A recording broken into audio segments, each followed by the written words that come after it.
Thank you very much, Emre. I'm very pleased to be here. I'm Don Wallace. I'm a professor at Georgetown Law School and on the advisory board of the Rumi Forum. And it's my honor to introduce our speaker, Dr. Balchandra Mungekar, who is a member of the upper house of India. We often hear about the Lok Sabha, which is the lower house. He's an economist by training, a distinguished one. He's come a long way in his life, as he may tell you. He has been on the Economic Planning Commission of India, which is interesting. He's been the Vice-Chancellor, I think is the operating head of the University in Mumbai. And as I say, he's in the upper house, which I think is called the Rajya Sabha. And his topic, and I must look at my notes to be sure that I get this right, because it's an ambitious topic. It's India's inclusive growth imperative. You might look at all those words, inclusive growth imperative, and the strategic partnership with the United States. So, Dr. Mungekar, please. Thank you, Professor Don, and Mr. Imran, my friend, Dr. Abu Salih Sharif. In fact, I must thank you, Rumi Foundation, for kindly inviting me and giving this opportunity to speak to you this afternoon. It's indeed a great pleasure. First of all, I am overwhelmed by the fact that this foundation is named after legendary philosopher Rumi of Turkey. Today I shall be speaking about US-India strategic partnership and the task ahead so far the global new world creation is concerned. There are 3 or 4 major issues that I shall be covering. One is obviously growth, investment and inflation. Second, trade and institutional exchange. Third is how to make growth sustainable. And fourth, poverty reduction and how India is struggling to achieve inclusive development. This is the first part of that I shall be speaking within the next 20-25 minutes, and the second will be the US-India strategic partnership. First of all, in 1991, India embarked upon the process of liberalization, globalization and privatization in the midst of the unprecedented economic crisis, when India did not have even sufficient foreign exchange reserves for meeting 15 days imports. Earlier, India was essentially shying away from exports and largely pursuing the model of self-reliant growth. And it so happened that our achievements, though not stupendous, we can't underestimate our achievements since independence till 1991. We could create around a sound financial institutional structure, banking system, means of communications and transport. We had sufficient, though not astonishing, but achieving the rate of literacy. We could have some sense of inclusive growth with the marginalized sections of the society. And all these things that we achieved in till 1991 with the midst of or with the instrumentalities of democratic polity, which was a stupendous task that in India could secure and accomplish. In 1991 and then today, nearly 2 decades have passed, around almost 22 years have passed, and we have basically crossed the syndrome of what was earlier defined as the Hindu rate of growth, nearly 3.5 to 4%. It was around 6% in 1980s, 7.5% in 1990s, and around 8% in 2000. In 2004, 5, 6, and 6, 7, we had around 9% rate of growth. India is the only economy probably after China to grow around the rate of 9%. And this was extremely important, and the task was accomplished under the leadership of Dr. Manmohan Singh, who initiated the process of economic reforms. What happened was in 2008 and 9, there was global financial crisis, which was a consequence of subprime crisis.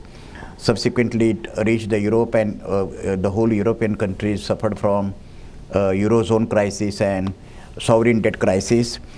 Obviously, all these major developments, European crisis, debt crisis, and American crisis, banking crisis and financial crisis, not a single economy in the world could remain insulated from that. What is surprising, or rather which can be considered as important even from India's point of view, was that despite this crisis, India immediately initiated stimulus packages.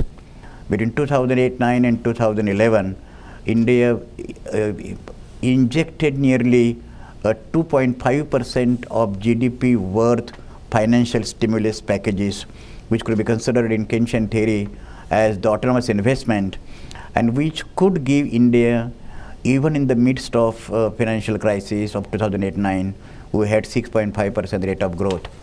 But nevertheless, after 2008-9, 10-11, and so on, there is a global slowdown in the world economy, and India could not remain insulated. That's why, as a result of which, we could have a rate of growth initially 6.5%, 6%, and last year, that is this current year, 2012-13, we could have 5% rate of growth.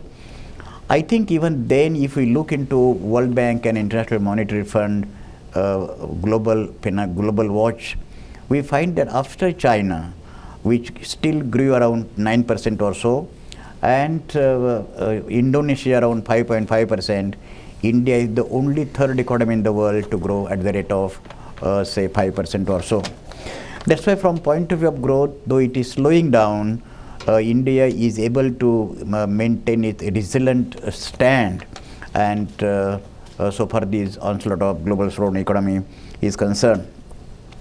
The most important thing is, from point of view of India, to make this growth sustainable and also make this growth inclusive.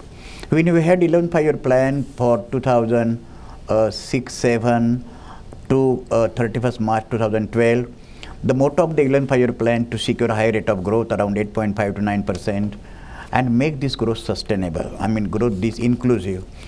The question here is that India is a segmented, or like many other societies, but even more than that, a stratified and unequal, or rather inegalitarian society, which is largely the outcome of the factor of caste system. Nowhere in the world one can think of caste system as it is in India. There are other marginalized groups such as tribals. We call that the native origins of India, which are around 8 to 9% of the total population. Again, India is the host of nearly 20% of the minority population, that is non-Hindu population. Around 15% of the total population is from the Muslim community alone, the single largest destination of Muslims after Indonesia, and also Christian around 2.5% or so. That's why the question is, the different sections of the society would claim a legitimate share in the national prosperity, and that is one of the biggest challenges so far the Indian establishment is concerned. India definitely is making sustainable efforts to make this growth inclusive by creating separate special programs meant for what you call scheduled caste and scheduled tribes, in the sense that those who were scheduled, the caste in Government of India Act 1935, there are separate empowerment programs for these deprived sections, which together constitute nearly 20%, 25% of the population. We have the strong affirmative action. In fact, unlike any other country in the world, our affirmative action is in terms of prescribed statutory quota, in the sense that if scheduled castes are 15% and scheduled tribes are 7.5%, then proportionate seats are reserved for these two sections of the society in proportion of their population in the school and college admissions, and also in the employment, that is the public sector employment, state sector employment, and also 15% and 7.5% for these two communities, political representation in the popular elected houses of Lok Sabha, as Professor Don just now mentioned, in the lower house, 15% for scheduled castes and 7.5% for scheduled tribes in the Union Parliament, not in the upper house but lower house, and also all the state legislatures in the country. That's why this is a strong affirmative action, statutorily mandating the Government of India to implement these policies so far their level of development is concerned, and bringing them on par with the rest of the society. In case of the minorities, there was outstanding report which was published by the Government of India, of which my close friend Dr. Abu Saleh Sharif, who is present here, he was the member secretary, and it was the report basically after independence for the first time, which was prepared to look into the status of socio-economic and educational status of the Muslim community, and that report also gave important guidelines and insights for the government of India how to make special policies and programs for the welfare of this society. Today what happened in India is having some sort of unique problem, in the sense, on one hand we are having a low rate of growth, which is around 5.5% or so, slowing down, and second we are having around 8.8% or so inflation. That's why lower growth and higher rate of inflation is today the economic syndrome so far India is concerned. And there are several factors for inflationary pressures which are affecting adversely the purchasing power of the poor, agricultural laborers, low industrial workers, working class, and so on. But the government of India nevertheless is taking appropriate measures, particularly reducing the monetary demand through the monetary policy and also the fiscal measures. What is important is, from point of view of the Indian people, since nearly 25% people still lying below the poverty line, within the inflation, food inflation is extremely important, and government of India is making all possible steps.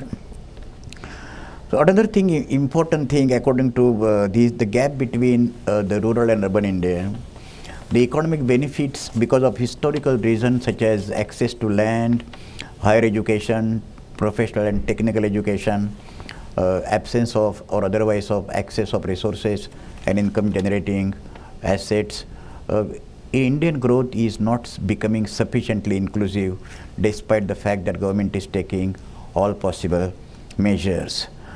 And then that's why now in the 12th 5-year plan, which began from 1st April 2012, it will be not only growth higher and inclusive, but also sustainable growth is important objective. Now, after describing this economic scenario that generally is prevailing in India, let me now turn to the US-India strategic partnership. As is known that both these are, India is the largest democracy in the world. Right from 1952, we had the first general election, and we have completed 14 general elections, and we shall be going for 15th in 2014. Partnership, the other Southeast Asian countries such as Turkey, then Indonesia, Malaysia, Singapore, Thailand, these are the emerging economies. And also after 1991, when we began economic reforms, our trade orientation, our trade direction and the composition of the trade commodities, both import and exports, also are getting diversified. Earlier, nearly 20% exports were going to Soviet Union alone. But then after 1984, when Soviet Union disintegrated, our entire, the direction, the change, the structure, and the composition of the Indian economy is undergoing change, and the strategic partnership India is forging now with entire world community, and particularly if I mention United States of America. The last point is, in order to have safe economy, growing economy, and sustainable development and inclusive development, what is important is the world must have peace. Without peace, your investment is not secure. Your global mobility of labor will not be absolutely safe. And it is therefore necessary, from point of view of material advancement of the country, of the world, as well as the physical security and safety of the individuals or human beings. From both this point of view, it is necessary to have a peaceful world. And this peace today invariably is endangered because of global terrorism. That's why it is extremely important from point of view of each and every country in the world to collectively fight the menace of terrorism and to make the world a piece of destination for the human race to live peacefully, collectively, and in tranquility. Now, in this mission of fighting global terrorism to create a peaceful world, all countries in the world must take initiative. But nevertheless, let me mention, without being partisan, US and India will have the much greater role because these two countries have been the hometowns of the democracy, that the will of the people, these democratic aspirations of the people, and from that point making world peaceful destination for the human beings. Thank you, Don, very much. Thank you, sir. We have approximately 35 minutes, and I'm instructed to engage you in conversation. Thank you so much. I have to confess several things. One, I'm not an economist. It's a good thing that you're not economist. Economists are creating problem for the world. And I'm not really a scholar of India. But I found your remarks fascinating, and they opened up many topics. Why don't we begin with the first part of your talk, which is India's inclusive growth imperative. And I'll ask questions of an American variety. First, let me ask you just a personal question. You mentioned China. China's population has always been enormous, and the Chinese have a policy of restraining the growth of that population. India's population really was much smaller. Not much, but smaller than China. But now it's grown enormously. Does India have a policy with respect to the growth of population? We have a growth of controlled population in the sense that now since 1975 or 70s, middle of 1970s, we are more depending upon spreading literacy and creating awareness of the benefits, that enormous benefits of the small size families. Because of this literacy of the women, female literacy, which is growing comparatively than what it was before 90 or before 80s for that matter, is playing a catalytic role in creating awareness, managing the families, and convincing the family relations to have a smaller family from point of view of managing the household expenditure, from point of view of giving education to the children, and from point of view of not incurring into unnecessary wasteful expenditure of maintaining more and more children. And if we see 1981, 91 and 2001 and probably 2011, the rate of growth of population is declining considerably, around say 1.2% or so, compared to what it was around 2.2% in 1950s, 1.9% in 60s, around 1.8% in 70s and so on. That's why even though there is no clear-cut policy as such, for example, China had gone some sort of coercion also, that one child norm or two child norm. Exactly. India is now depending upon more secular process of development, which itself is act as a catalytic mechanism for convincing the people to go for small size families, and that it is paying reward, it is paying returns. I mean, one point which you make, which I think Americans should always remember, India is a vast democracy. And in many ways, as I think we know from our own country, you know, the temptation in the world is to become like Lee Kuan Yew in Singapore, management from the top. But I think the American faith has been chaos and energy from below, creating growth. And I have the impression that India is not totally different. Let me ask you follow up a little bit on what you were saying before. You have a large population. You're trying to have economic growth. You're, of course, trying to instill inclusiveness. And you have been, I think, the Vice-Chancellor of the University of Mumbai. Maybe you could talk a bit about education, both at the primary level, the secondary level, the university level, and you mentioned the technical. I might return to that. If you could talk about India's plans for educating its people. See, what happened when we began economic planning in 1951, we hardly had around, say, rate of literacy was around 15% for men, 15, and 11% for women. Again, there was differentiation, disparity between the rural and urban, men and women. Again, the relatively forward social groups, we call them caste, and the relatively weaker sections, the minorities. But then from 1951 till today, we find the rate of literacy in 2001 was around 67% for the country as a whole, around 70% for men and 64% for women. That's how we travel a long distance. Long way. Second point is about middle education, that we have got now a three-tier system, that elementary education, then secondary education, elementary education up to say 7 standard, 8 standard, secondary 9, 10 standard, which ends at 15, Then higher secondary, 11th and 12th standard, that is 16 and 17th, and higher education, that is 12th standard plus. This is the standard uniform practice for the entire country as a whole. Till 1975, we had different system because we are having states, you know, then state education is the state subject. But what is important is our spirit of education at elementary level, the secondary level, and even at the university level, tertiary level, is not stupendous. But in 1951, we had hardly 30 universities. Today, we are having 600 universities. 600. Of course, 600 is not, we are wanting 1,500 universities according to the Knowledge Commission report. But we are having nearly 220 million children, around say 22 million children going to higher education. Our gross enrollment ratio is at present around 18%.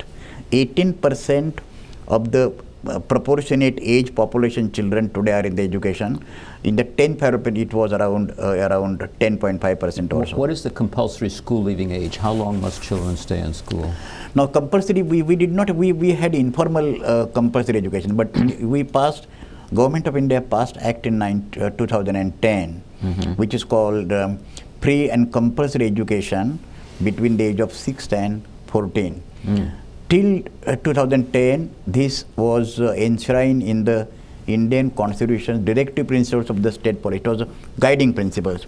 But 2010 Parliament passed Act by legislation, that is free and compulsory education up to age of 14. That's why we see that we ensure now that each and every child is going to the school. 11th-5-year plan, I was privileged to be the member of Planning Commission, as you mentioned, and I thank Dr. Manmohan Singh, our Prime Minister, for inducting me into that. I should mention to you that 20% of the resources of the 11th-5-year plan were allocated only for education sector.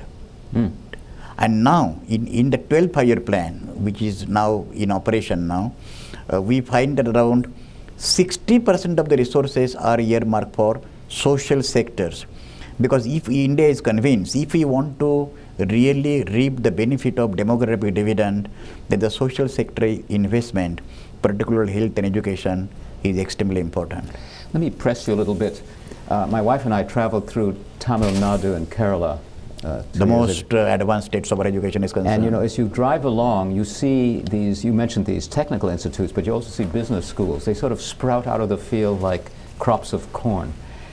Number one. But going back even to the primary and secondary, there's been this enormous explosion of everything in India, principally ambition and achievement. How do you secure high standards in the primary and secondary school, and also how do you secure high standards at the university level?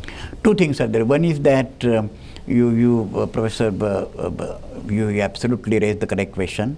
And see, along with the universalization of education, along with spreading the education among different sections of the society, and I see that upsurge, growing aspirations of the people across the sections.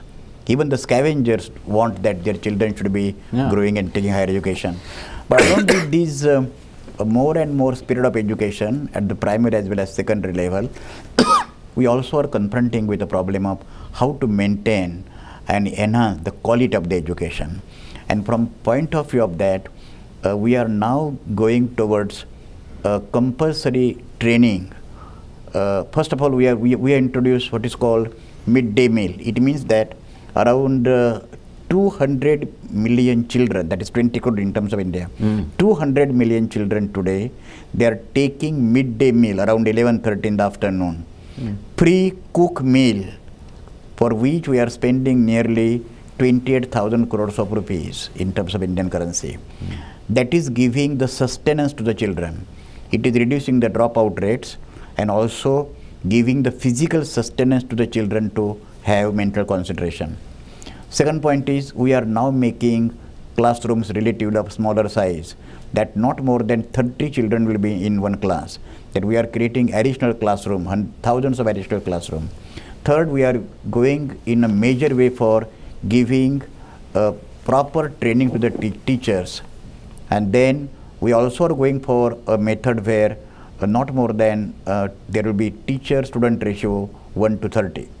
At present, what is happening is, because of the pressures and because of the scarcity of resources, we were going for a larger number of students per teacher, but that we are not allowing hereafter, because that is affecting the greater, higher teacher-student ratio is affecting the personal attention that the teacher ought to give to the children.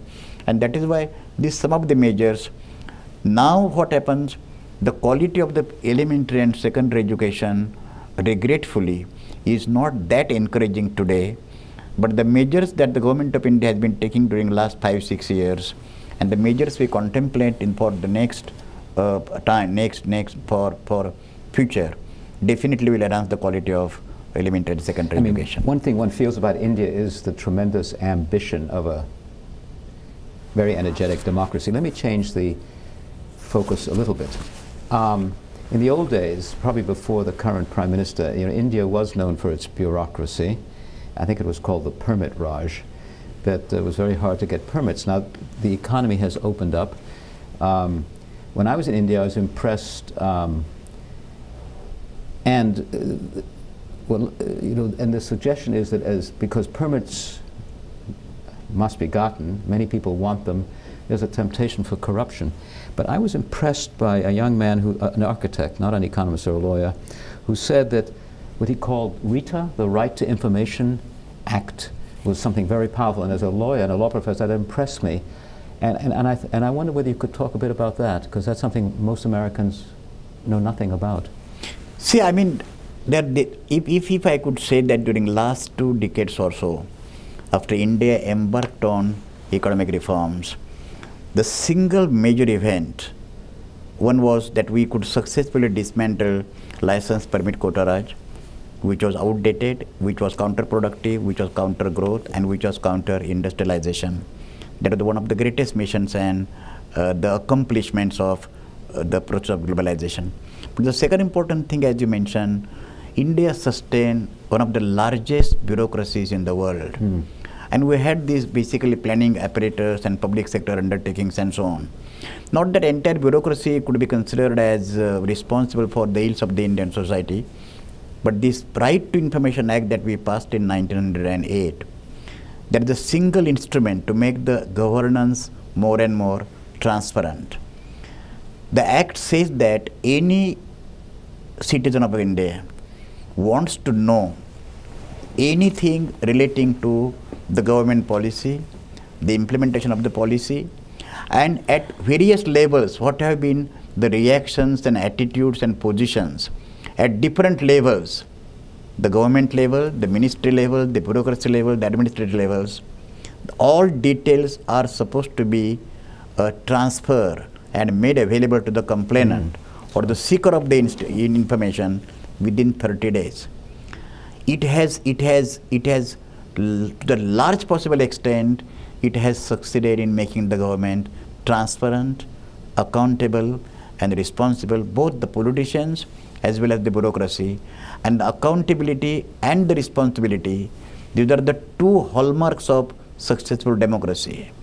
As you know that Professor DC, the greatest philosopher of US, Professor John Dewey said that the people get the government they deserve, and the right to information is exactly enabling the people to get the better government. Now it is in this context, people were making, now we also are now going for what is called Lokpal legislation. Now Lokpal legislation means it is basically ombudsman like US, where we are creating a legislation which could be creating a mechanism and the structure in place to control the activities of the bureaucracy in a larger way, which are detrimental to economic development, which are detrimental to the inclusive economic development, and which are responsible for leakages in the social system, popularly known as corruption. Let me ask you something else. The American view of India is very favorable. I'm very happy, and I want that to be more favorable. Well, knowledge. Have to know more about India. And you mentioned, this is an unusual question. I think Americans in their own mind today think of, when they think of Asia, they think of China. They think of India in some ways as a counterbalance, and I might come to the security aspect later. Here's an odd question. We're here in the Rumi Forum, which is the creation of Fethullah Gulen, who's a Turk. The United States is very interested in Turkey and hopes that Turkey might in some ways act as a model for its neighbors. Now, I'm not sure it'll act as a model, but it certainly is an exemplary, has an exemplary development. But Americans are also, as you know, rather adolescent, rather young, and in their view of life. And undoubtedly, Americans will ask India in the decades to come, can you, as Turkey is a model to its neighbors, can India be a model in some way to the developing democracies of the world? Because the United States, after all, is Western, capitalist, and white, though decreasingly so. And India is really none of the above, although in some ways it's becoming much more capitalistic. It is a democracy. Do you see India somehow being a beneficial example to other parts of the world? Absolutely, because see what happens is, first of all, as you rightly mentioned, and world knows, that we accepted democracy as a matter of conviction. India doesn't look at democracy merely as a form of government or conducting regular elections after 5 years. Right from the Buddhist traditions, if we take into account 2500 years BC, it has been always in the tradition of India. Though Britishers absolutely exasperated the process of democracy because they were the home of the democracy. Second point is, being a democratic nation, India is averse to any kind of dictatorial, autocratic form of government. Indian people, though illiterate, many people were suspecting India's capability to make democracy successful, and people were very skeptical about it, because to manage democracy, to run the democracy, to sustain democracy, and we proved that all suspicions and skepticism was absolutely unwarranted and indefensible. Third point is, we are now embarking upon a relatively freer market economy. Not that, see, world should not make a kind of loophole there. Indian economy, since beginning, it was a market economy. Sorry, India what? It was since beginning a market economy. No. It was not a socialist economy, no, the way terms were connoting. For example, no, there was no command economic planning, right, like Gosplan in Soviet Union, right, or even China for that matter. Entire agriculture was in the private sector, which was contributing nearly 50% of the GDP in 1951. Right. All banking institutions were in the private. Transport and communication, except railways, were in the private sector. That's why hardly, if you see Professor Dawn in 1960, not more than 10% of the total GDP in India at any point of time was coming from the private sector, public sector. It was always a market economy. It was not market-driven economy. It was a state-directed economy in a loose sense. Indian planning was indicative planning. Right. It was not physical planning. Understood. It's not like the Soviet Gosplan. No. But the point here is, now it is becoming now, or rather it is in the process, and those processes are becoming accentuated. It is now market-based economy. But then the question is, Professor Dawn, within a fraction of a minute, I would say that second, that Indian problem is not only high rate of growth. India looks upon market as a mechanism to secure higher rate of growth. But we are fully aware, mere dependence on market would not enable us to secure inclusive growth and sustainable development. That's why Indian model is market-based economic growth to be made inclusive through judicious state intervention. Now, let me move to inclusiveness for a moment. I mean, India is famous, I would even say notorious, throughout the world because of its caste system. And I know that you're an example of brilliant escape from some of its, some of its strictures. But let me ask you a slightly different question. It's about religion. And this is a question from ignorance. Is there any relationship between the caste system and religion? In other words, do some religions find themselves in particular castes or not? I mean, is there any connection whatsoever between caste stratification, your term, and sort of the condition of the Sikhs or the few Christians? When we traveled in the South, I thought we saw more churches than we saw mosques in the South. Of course, we saw these fantastic Hindu temples, which is why one reason we as tourists were there. But is there any connection between the caste, the historical caste stratification, and the religion of individuals? See, what happened in caste system, we perceive in India that caste system was not a part of classical Hinduism. It arose in the historical process of development of a society at certain stage. And then it became the characteristic of Hindu social system. That characteristic continued for centuries. But then let us say in fairness, during the last 50-60 years, even after advent of the Britishers were first to systematically create secular forces. Britishers never intervened in your religious or cultural affairs. They were absolutely secular, and that secularization of Indian polity, Indian society, I must give credit to Britishers, no undoubted, because I have an English wife. So absolutely. Though that's why India fought bitterly nearly 150 years against their colonialism and their exploitation, everything that goes on. But then this must be that modern concept of nation state, the rule of law, the independence of judiciary, the values of individual liberty and freedom, and individual end in itself, equality before all these modern values undoubtedly during the entire process.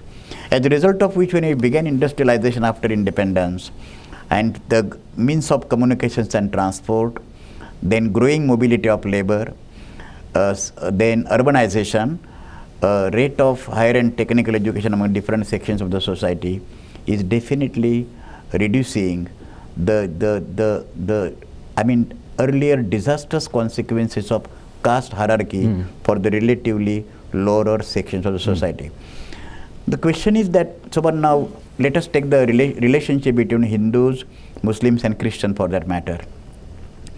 More than 90, 95 or 98%, if I say 100%, Christians and Muslims today in India, they were converted from Hinduism. They were what? Converted from Hinduism. They convert, because in the sense that,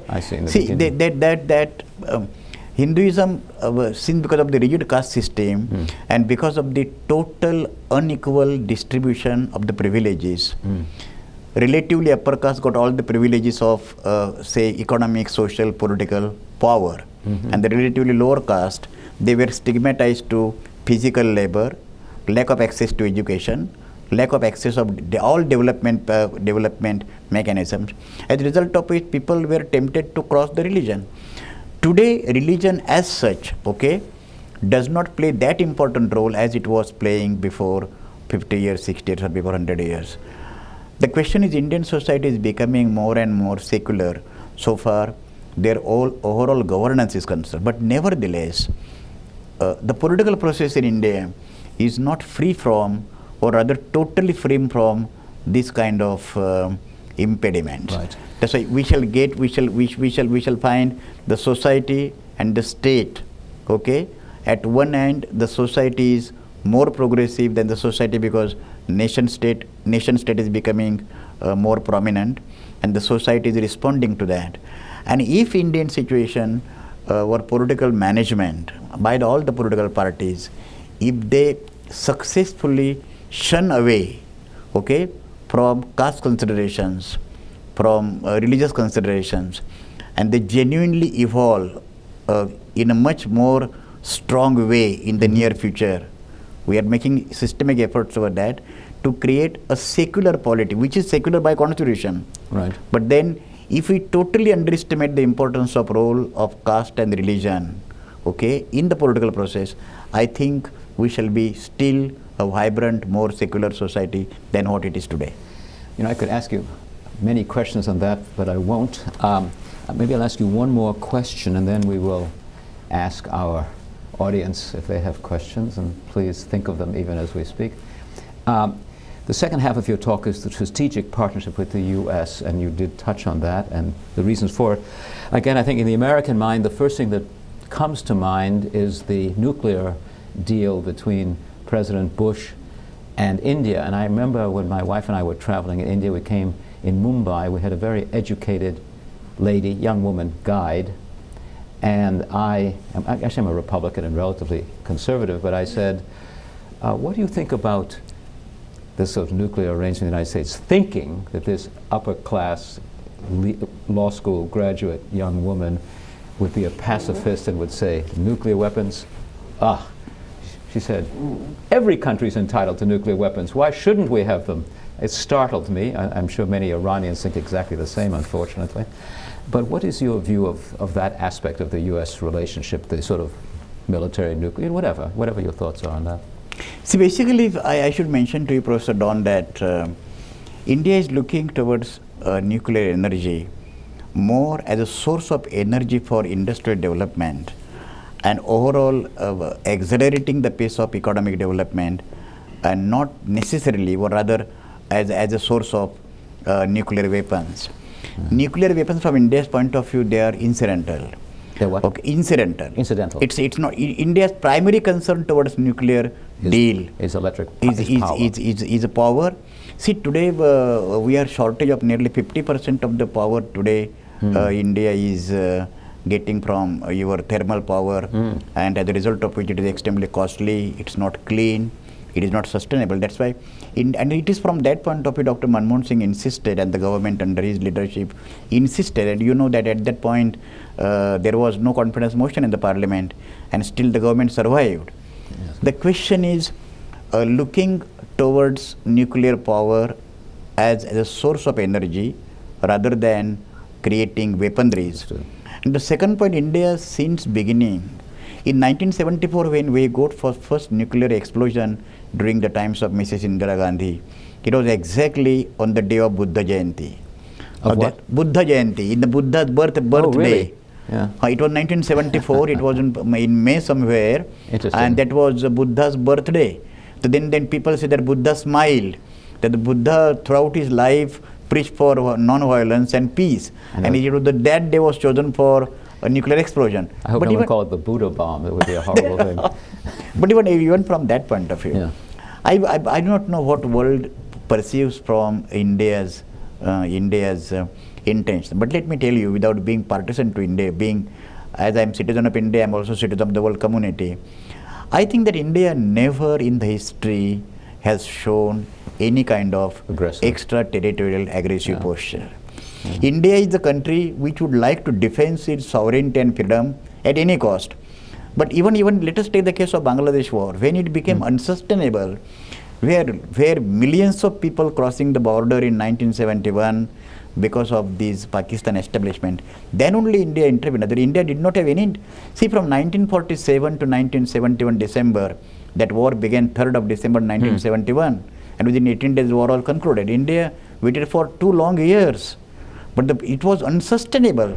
When India was having people who were starving, hungry, how our economy could be drained? That's why, let me tell you very frankly, and I would say rather with sense of confidence, India historically never have shown any tendencies toward extraterritorial expansionist motives. I think America thinks of India as a peaceful country, quite frankly. I'm very happy.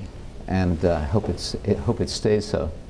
Now, we have approximately the tyranny of this thing. We have, I think, about 8 minutes left only, but if anyone has questions or suggestions, please. And why don't you just tell us who you are?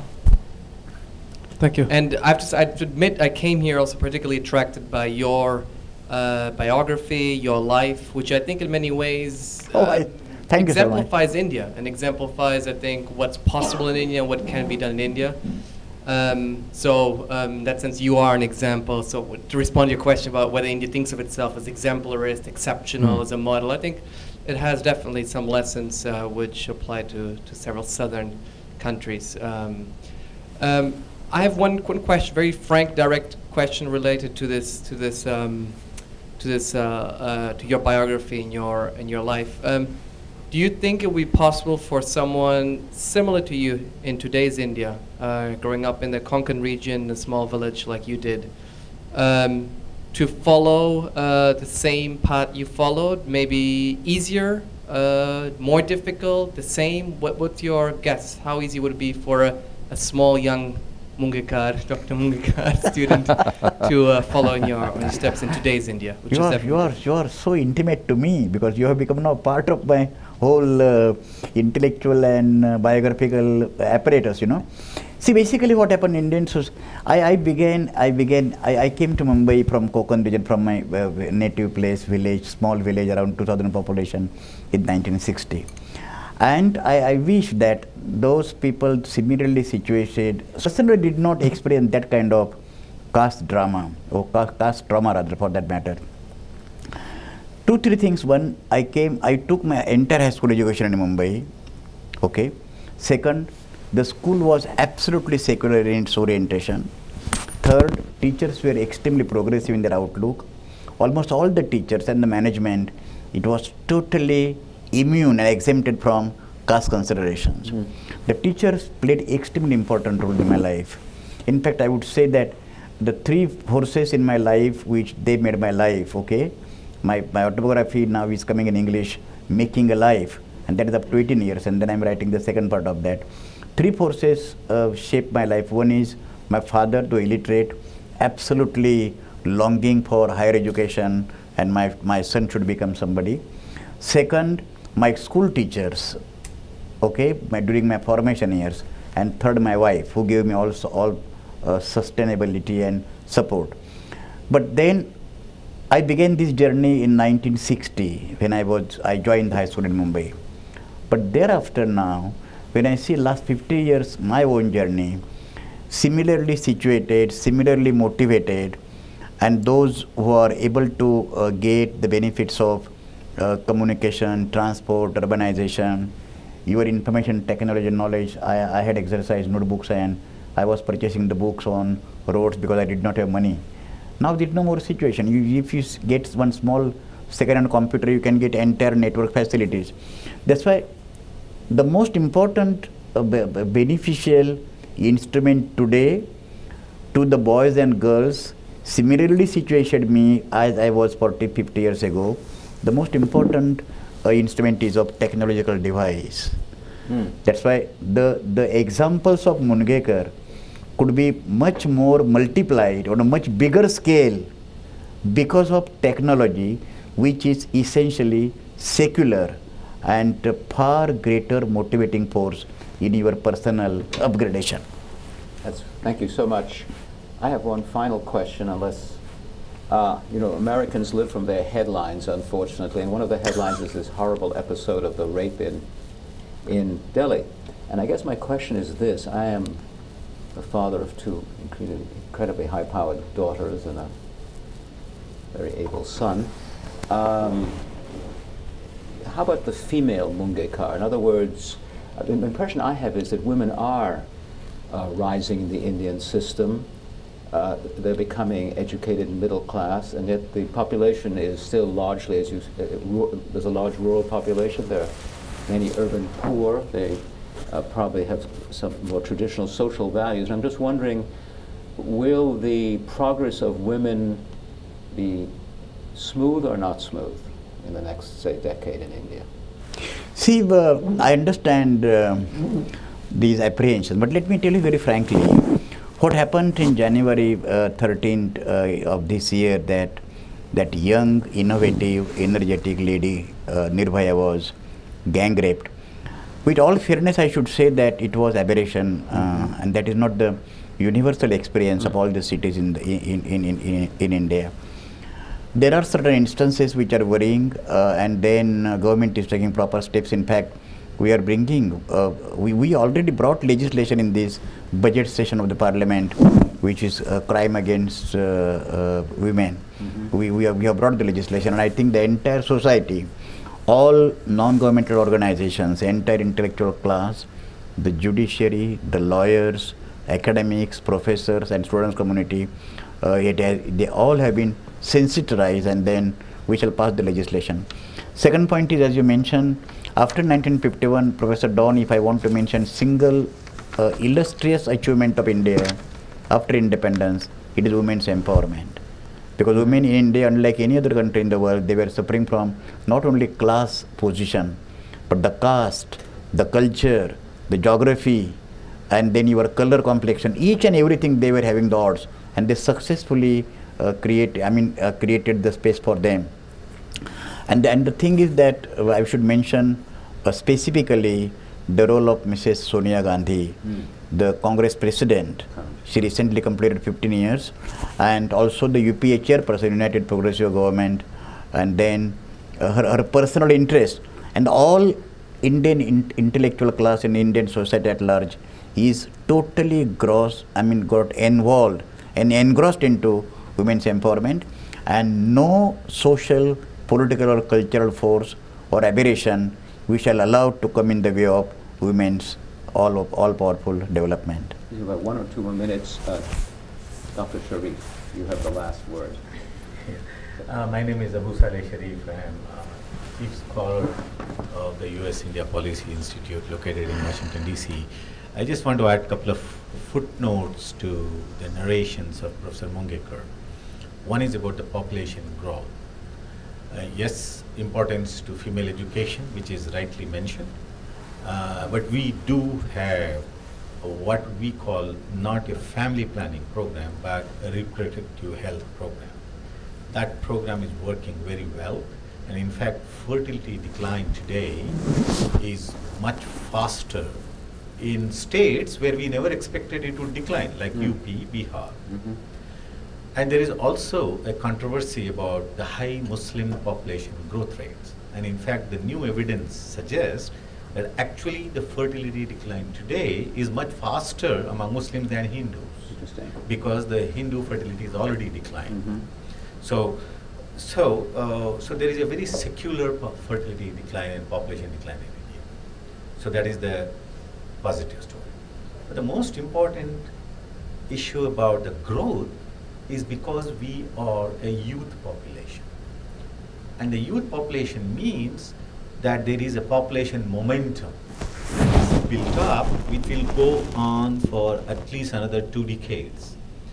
So our dependency ratios will be low for next 20 years, which is what gives the demographic dividends. But the difficulty is, unless we skill our youth, they'll be doing small jobs, they'll be doing manual jobs. That's where education is there, and that's where the importance of US-India kind of thing, because India has technological edge, India has good education. Our quality of education is very poor. But the most important thing is, we in India today needs English education. Our higher education is not in English. So that is an effort. I would pose that to the MP to make an effort to create more English. It is mired with politics.